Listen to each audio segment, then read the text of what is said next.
बिस्मिल्लाहिर्रहमानिर्रहीम। अस्सलाम वालेकुम रहमतुल्लाहि व बरकातुहू। स्टूडेंट्स, क्या हाल चाल हैं? उम्मीद आप सब खैरियत से होंगे। तो ये जी हमारा 25th लेक्चर है केमिस्ट्री का, और इसके साथ ही हमारी जो है क्वार्टर सेंचुरी इंशाल्लाह कंप्लीट हो जाएगी। और इस लेक्चर में हम डिस्कस करने जा रहे हैं सोसाइटी, साइंस एंड टेक्नोलॉजी। ये हमारा लास्ट लेक्चर है थ्योरी का, चैप्टर नंबर 1 की, और इसके बाद हम एक्सरसाइज की जानिब बढ़ेंगे। तो चलिए जो है वो बुक की जानिब बढ़ते हैं। हमारे पास है जी साइंस, टेक्नोलॉजी एंड सोसाइटी, इनके दरमियान रिलेशन की बातें होंगी इसके अंदर। तो हमारा ये लास्ट टॉपिक है। इसमें कह रहे हैं कि the molecularity of the physical world, कि हमारे पास जो फिज़िकल तिबी जो हमारी दुनिया है, ये मॉलिक्यूलरिटी है, मॉलिक्यूल्स से मिलके बनी हुई है। कह रहे कि the nature of the physical world as perceived through man sense. कहते हैं कि जो हमारे पास एक ये तिबी दुनिया है, इसका क्या है, हमने इसको अपनी इंसान ने अपनी इसको सेंसेस से, समझ से इसको समझा। Has been investigated in depth, बड़ी गहराई के साथ इंसान ने इसको देखा है।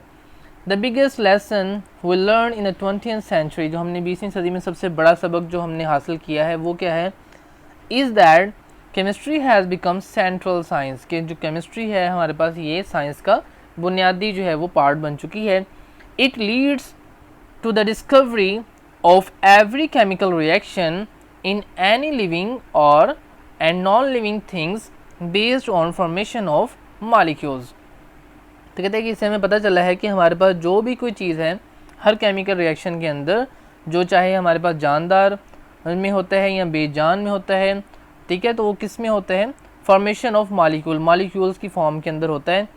A reaction in the smallest living organism और अ मॉलिक्यूल और the most developed species like man. कहते हैं कि अगर बेशक स्मॉलेस्ट लिविंग ऑर्गेनिज्म हो या फिर अच्छे से अच्छा जो हमारे पास स्पीशी है, जैसे इंसान है, इनके अंदर हो, क्या होगा, always take place through the process of molecule formation. हमेशा जो है वो मॉलिक्यूल्स फॉर्मेशन होंगे, मॉलिक्यूल बनेंगे, उसके बाद जो है वो रिएक्शंस होगा।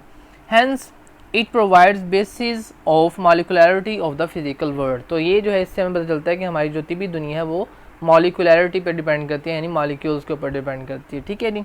तो ये मॉलिक्यूलरिटी की डेफिनेशन है। जो इसमें आप पूछ सकते हैं कि जी आप बता सकते हैं कि अगर मॉलिक्यूलरिटी पे, तो आप इधर से लिख सकते हैं कि जनाब रिएक्शन से लेकर यहाँ तक जो है वो, इससे हमें पता चलता है कि हमारे पास जो जितने भी हमारे पास लिविंग ऑर्गेनिज्म है उनके अंदर जो डेवलपमेंट होती है वो किसके ज़रिए होती है, मॉलिक्यूल्स के ज़रिए होती है।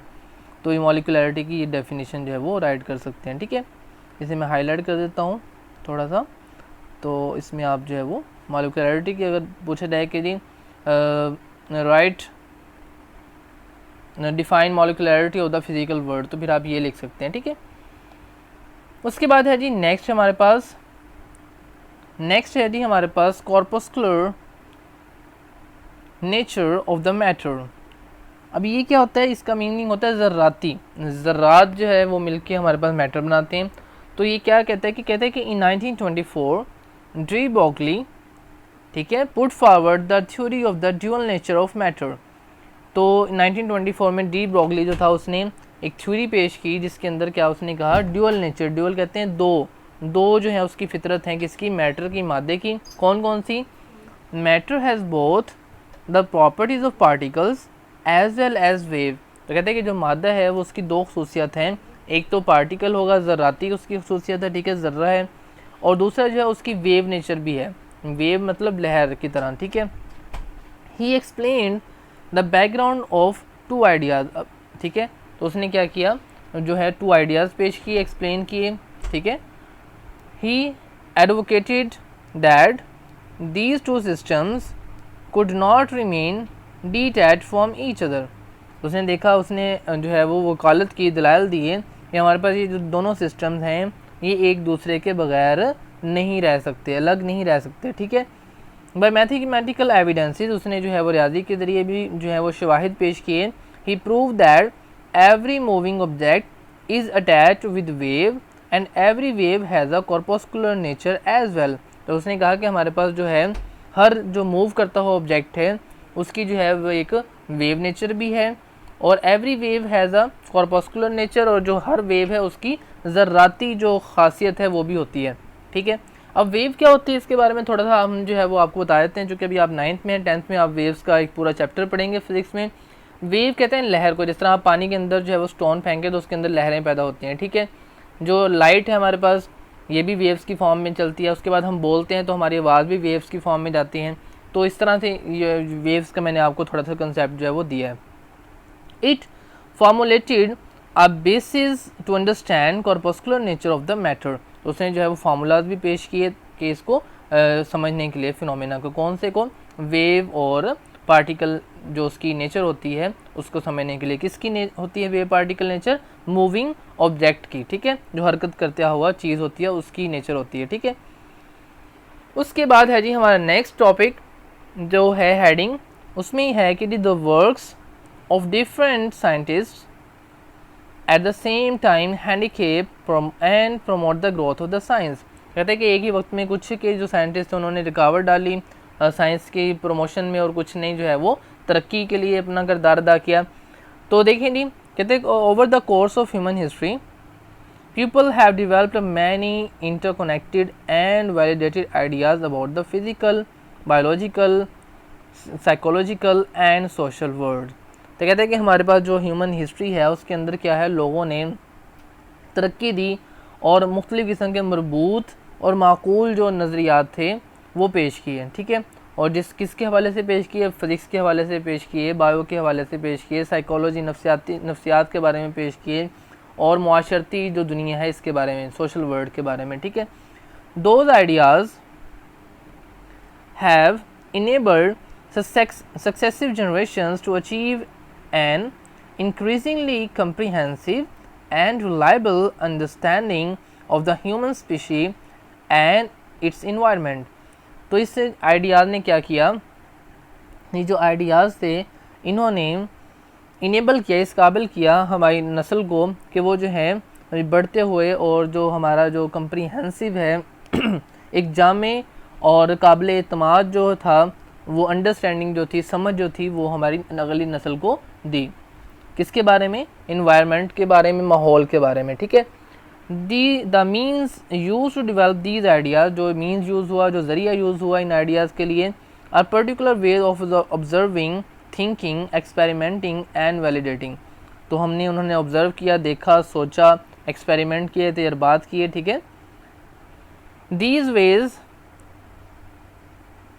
represent a fundamental aspect of nature of the science and reflect how science tends to differ from other modes of knowing। कहते हैं कि इन सब ने बताया कि साइंस जो है वो किस तरह जो है वो डिफरेंट है दूसरी जो इल्म है जानने के, उसके हवाले से साइंस की एक अपनी खासियत है। It is the union of science, mathematics and technology of that forms the scientific endeavor and that makes it so successful। तो कहते हैं कि इसमें जो है वो यूनियन है साइंस, मैथ का भी, टेक्नोलॉजी का भी, और इसने क्या किया है, हमें जो है वो कामयाबियाँ दी हैं। although each of these human enterprises has a character and history of its own, each is dependent on and reinforce the other। तो इसमें से जो है वो हर इंसान की उसमें मुहिम्मात हैं, हिम्मत से उन्होंने काम लिया और इनमें से जो है वो हिस्ट्री पैदा की, उन्होंने तारीख़ लिखी। ठीक है, ईच इज़ डिपेंडेंट, और जो उनमें से हर कोई था उन्होंने इन्हिसार किया अपनी पिछले जो साइंटिस्ट था उनकी इंफॉर्मेशन के ऊपर, और उन्हें जो है उनकी नॉलेज को तकवीयत दी। ठीक है, यानी कि हमारे पास जो पिछले साइंटिस्ट थे उनको देख के, उनको पढ़ के मज़ीद जो है वो डेवलपमेंट की, और जो उनका काम था उनको मज़ीद बेहतर किया, और आज भी जो है वो डेवलपमेंट जारी है। उसके बाद है जी मोल अ क्वांटिटी। मोल जो है एक मिकदार है, और ये इसके बारे में अब इंटरेस्टिंग फैक्ट्स जो है वो हमें बताने लगा है।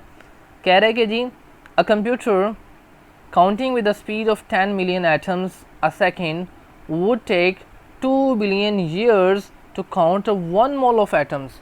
वो जी वाह। तो देखें क्या है, कहता है कि अगर एक कंप्यूटर क्या करे 10 मिलियन एटम्स एक सेकंड के अंदर गिने, ठीक है, 10 मिलियन एक सेकंड के अंदर गिने, तो फिर उसे क्या चाहिए, 2 बिलियन साल चाहिए एटम्स को गिनने के लिए जो कि 1 मोल के अंदर होंगे।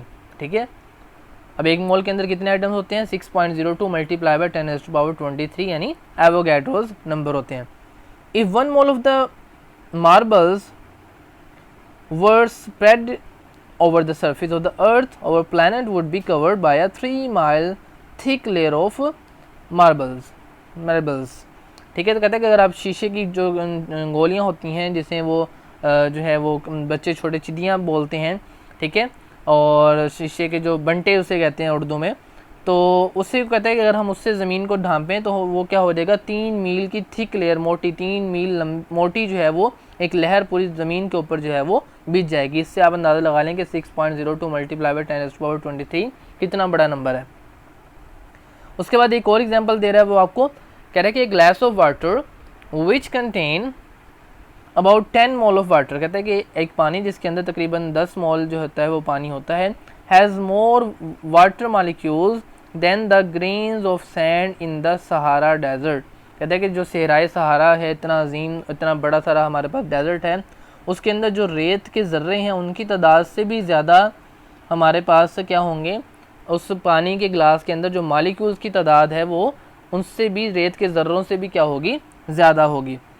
तो ये था जी आज का हमारा टॉपिक। तो ये आप जो है वो देखा आपने कि कितना जो है मोल हमारे पास शानदार किस्म का यूनिट है, और हमने ये जो है रिलेशन साइंस सोसाइटी और टेक्नोलॉजी का ये आज डिस्कस किया। तो इसमें आप जो है इसे गो थ्रू करेंगे, इसमें से कोई क्वेश्चन जो है वो बन सकते हैं या इन्फॉर्मेशन के तौर पे जो है कुछ पूछा जा सकता है आपसे।